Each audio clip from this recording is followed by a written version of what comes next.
Wheat School on RealAgriculture.com is brought to you by Syngenta Canada, Alberta Wheat Commission, and C&M Seeds.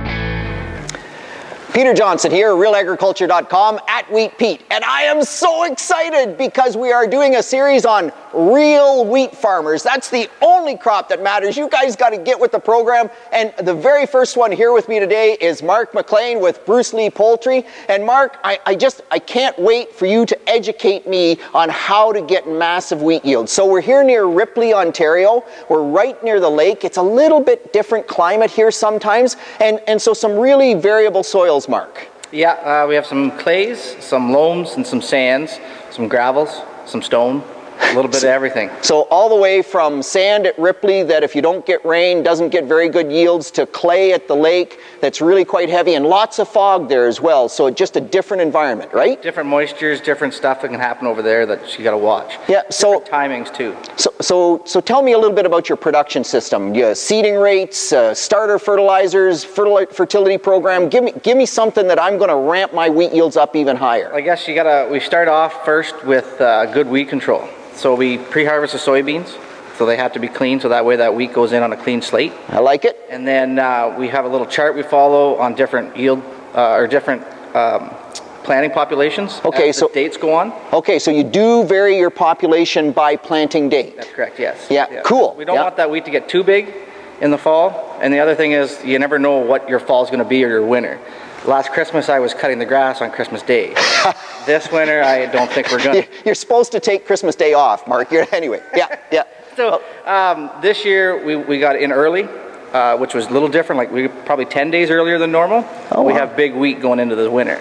So that's going to change our nitrogen program. It's going to change our fungicide program because we had some stuff in the wheat this fall that we didn't like to see. It was turning yellow. We had some mold. We had some mildew. So that's likely going to be there under the snow this coming spring. Yeah. So that's something we're going to have to be watching for. Yeah, so anything else in the fall that you do in terms of planting depths, fertility program? The thing is, you got to make sure it's planted at the right depth, and it's not, you might see some seed on the top of the ground. You might see, we do a germ test. We do make sure the fungicide, on the seed treatment and other things good. You just gotta, we put mez down. I know you don't maybe support mez, but with the micros that are going away in the soil and things like that, we find that it's more of a product that we want to go to. The other thing is, it's not as volatile as MAP, so it doesn't wreck my drill as easy too.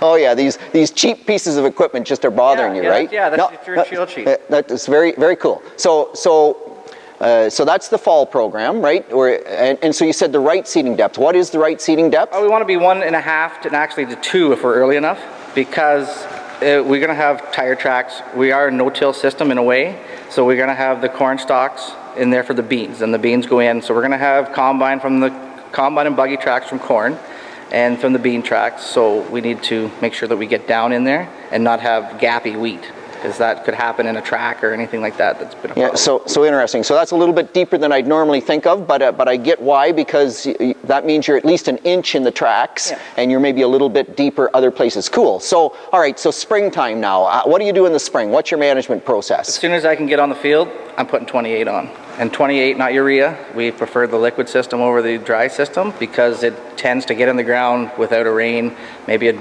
frost, maybe a thing. But that's still mid to early April is about the earliest we can get on here, just with the way the weather goes and the snowpack that has to leave. So all one shot of nitrogen? No, split, always split. Always split. So what's your timings? Jess, I go second node. Just after, once I see second node start to show up, then I start my second app. And usually I try to time that around a weather event. If I can get out, because that's maybe June. No, it won't be June, that'll be May.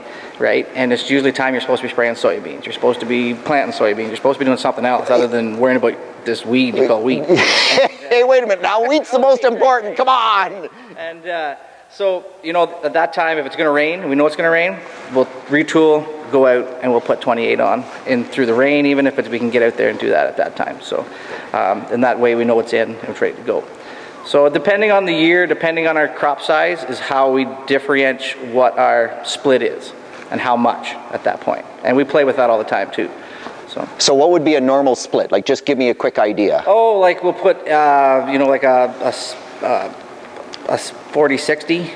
Okay, so total nitrogen is? We aim for around the 130 as what our target usually is. But Okay, it can be around the 150 to 120 depending on the type of wheat and what we're dealing with at the time. Yeah, and so normally you'd be 40% up front, so somewhere in that 60 pounds of nitrogen up front. 60 up front. Yeah. I put more up front because I want it there. Because the other problem is if I go on my second app and it doesn't rain, my 28's there, but it might not be there. It's right. just sitting. It's positionally unavailable. That's the phrase. And yeah. I will say we tend to miss the rains. Even on a wet year, we will miss the rains for whatever reason. It splits off the back, at the lake, and it'll go around us.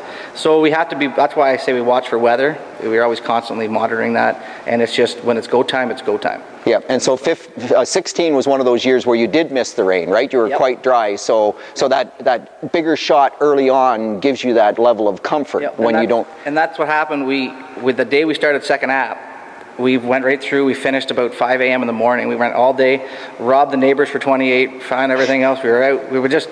It rained, but it was so dry that we could still track through the wheat no problem without mud. So it was just one of those things you just have to go. So what about fungicides? Fungicides, I try to wait till flag if I can for the first app. I know because I do my weed control in the fall. I don't do my weed control in the spring. Interesting.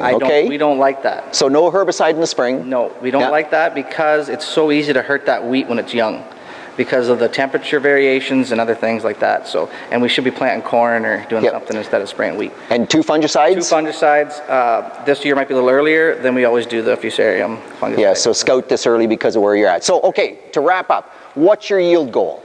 You're a real wheat grower, come on. What's your yield goal? I'd like to aim for 150 because I think if I aimed for 170, it would end up on the ground.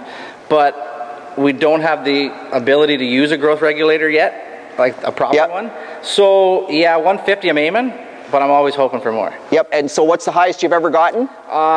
Ever gotten off a whole field total would be around the 130. 130, okay. So by the way, 150 is not high enough because a real wheat farmer is going to push for 160, 170, 180 now. And you know why? Because in 16, we actually had growers that hit 164. There's field averages at 164. We can do it in Ontario. Be a real wheat grower. Thank you very much, Mark. Some cool ideas there.